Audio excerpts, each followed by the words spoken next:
Assalamualaikum warahmatullahi wabarakatuh.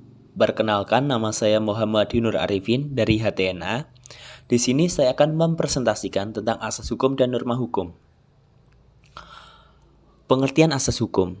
Asas hukum pada dasarnya dibedakan menjadi asas hukum umum dan asas hukum khusus.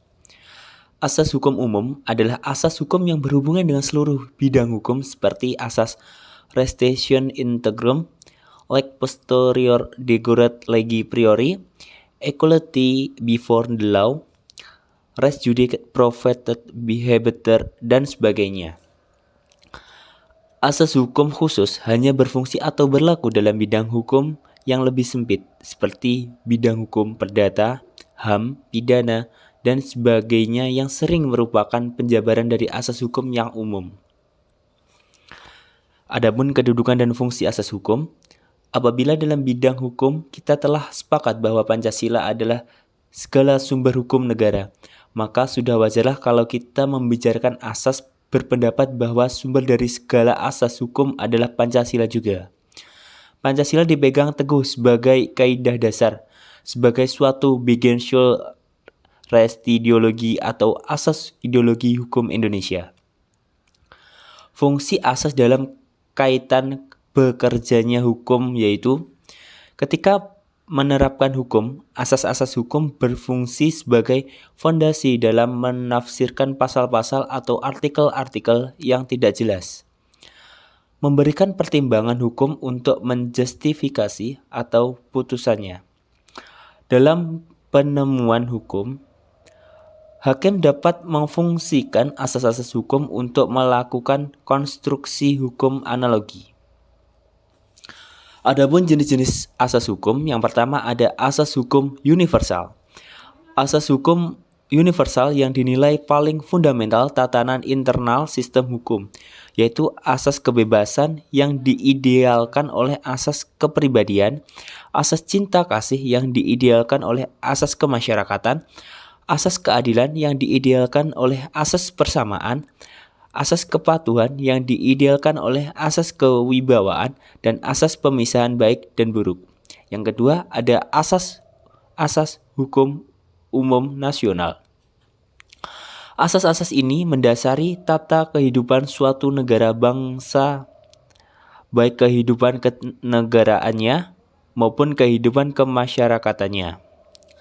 Yang ketiga ada asas-asas hukum khusus atau hukum sektoral.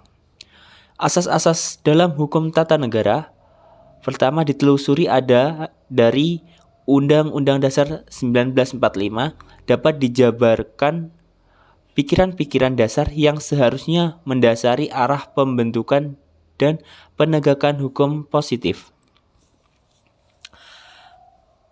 Adapun pengertian dari norma hukum adalah suatu rangkaian aturan yang ditunjukkan kepada anggota masyarakat yang berisi ketentuan, perintah, kewajiban, dan larangan agar dalam masyarakat tercipta suatu ketertiban dan keadilan aturan sosial yang dibuat oleh lembaga-lembaga tertentu, misalnya pemerintah, sehingga dengan tegas dapat melarang serta memaksa orang untuk dapat berperilaku sesuai dengan keinginan pembuat peraturan itu sendiri. Adapun tujuan norma hukum yang pertama, membentuk masyarakat yang memiliki jiwa nasionalis terhadap negara dan bangsa. Yang kedua, mewujudkan tatanan masyarakat yang tertib guna mencegah terjadinya perilaku semena-mena antar sesama masyarakat. Yang ketiga, mewujudkan masyarakat yang paham akan hukum dan peraturan. Dan yang keempat, menciptakan masyarakat yang lebih tertib dan teratur. Ciri-ciri dari norma hukum ada 4, yaitu terdapat aturan yang bisa mengatur tingkah laku masyarakat di dalam menjalankan kehidupan sehari-hari, dibuat dan disahkan oleh lembaga resmi milik pemerintah sehingga memiliki kekuatan hukum, dapat mengenakan sanksi yang nyata kepada pelanggar seperti sanksi penjara, denda, ataupun pengurangan hak lainnya, bersifat mengikat kepada semua orang yang berkegiatan dalam negara tersebut. Jenis-jenis norma hukum Ada dua, yaitu hukum tertulis dan hukum tidak tertulis. Hukum tidak tertulis adalah hukum yang memiliki kekuatan yang bersifat mengikat pula, tetapi tidak ditulis secara resmi dalam lembaran negara dan memiliki kekuatan hukum. Sedangkan hukum tertulis adalah hukum yang dituliskan dalam lembaran-lembaran negara yang sudah disahkan oleh aparatur negara yang berwenang. Karena ditulis, maka hukum ini berlaku secara universal di suatu negara dengan sifat mengikat dan memaksanya. Hukum tertulis dibagi menjadi dua, yaitu pidana dan hukum perdata. Hukum pidana adalah peraturan-peraturan yang menentukan perbuatan apa saja yang dilarang dan tergolong sebagai tindak pidana. Sedangkan hukum perdata adalah ketentuan-ketentuan hukum yang mengatur hak dan kepentingan yang terbentuk antar individu dalam suatu kelompok masyarakat.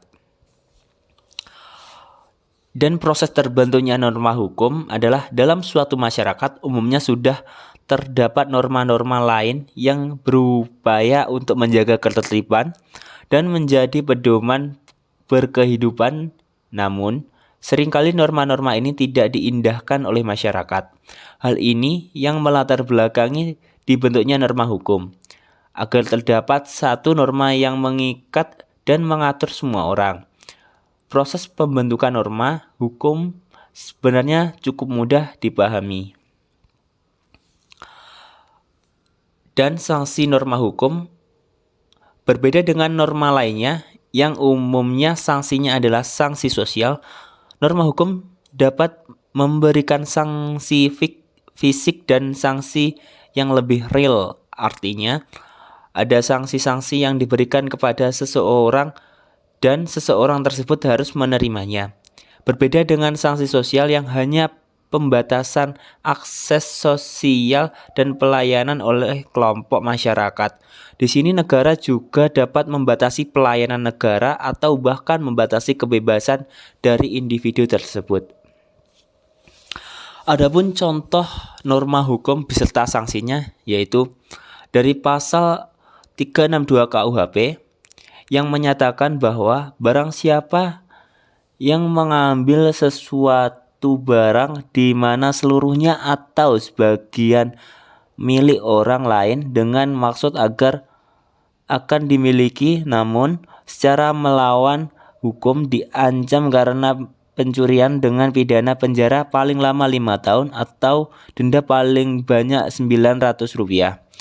Dan pasal 1234 BW dan pasal 40 ayat 1 Undang-Undang Nomor 15 Tahun 2002 Undang-Undang tentang Tindak Pidana Pencucian Uang dan pasal 51 Undang-Undang Nomor 22 Tahun 1999 Undang-Undang tentang Pemerintahan Daerah. Adapun perbedaan antara asas hukum dan norma hukum. Perbedaan asas hukum dan kaidah hukum, sifat perbedaannya dipertanyakan prinsipal atau gradual. Dapat dijawab bahwa perbedaan asas hukum dan norma perilaku menurut J.J.H. Bruging bahwa perbedaan itu bersifat gradual bukan prinsipal. Disebut perbedaan pokok yaitu asas-asas hukum bersifat umum, asas-asas hukum dalam penerapan dan asas-asas hukum dalam hal menemukan hukum. Bila ada kekurangannya saya mohon maaf. Wabillahi taufiq wal hidayah wa ridha wal niyah. Wassalamualaikum warahmatullahi wabarakatuh.